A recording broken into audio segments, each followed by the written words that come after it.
Can you kind of walk us through what went into the decision to fine him after so many days past their original statement? Sure. Well, I mean, this is something that the Eagles have been going through a process, both to figure out what the right course of action is, and also how DeSean Jackson would respond after putting out the anti-Semitic statements on Instagram, apologizing for him. Would he follow through with his actions? And we have seen evidence of that. He immediately after speaking with Jeffrey Lurie on Tuesday reached out to a local rabbi along with his representation, saying that he wanted to be active in donating and working with the Jewish community.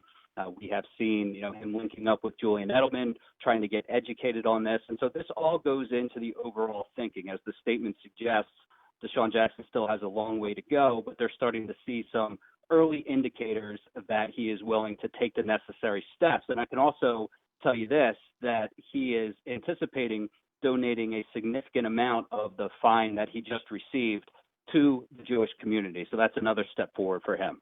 Tim, during this week and in most of these conversations, people have sort of pointed to Riley Cooper, who was also an Eagle and was caught on tape using the N-word at a country music concert. He was also fined for his use of the slur. How much was that sort of their North Star in terms of levying this punishment on DeSean?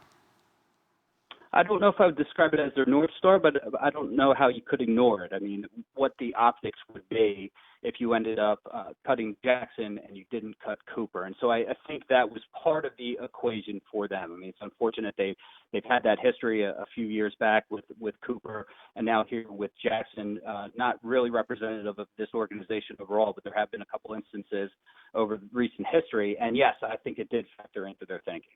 Tim, have you heard how this has been received inside the locker room, the original comments and the subsequent punishment?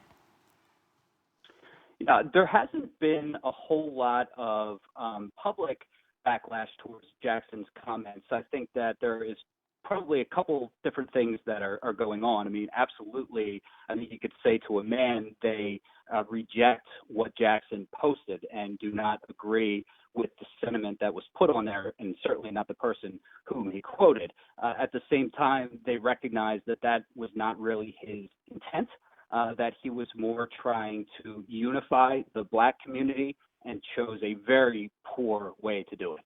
And so I think most people know him and recognize that he is not filled with malice, and that he has a lot of people around him that he cares about that are Jewish, and he does not feel that way, but he just made what was obviously a glaring mistake. And so I think that there's forgiveness in that locker room, and there's understanding for who he is and really what he was trying to get out there. And so for that reason, I think because there is that kind of established history with Jackson and who he is, that people generally have been supporting him in the locker room. And he's certainly done great work in terms of the Black Lives Matter movement and really trying to help with social injustice in his own community. He's described this as a moment and a time to educate himself and since apologize. That was Tim McManus, our Eagles reporter, with the latest. DeSean Jackson has been fined an undisclosed amount by the Eagles for his anti-Semitic comments that came this week. Thank you, Tim.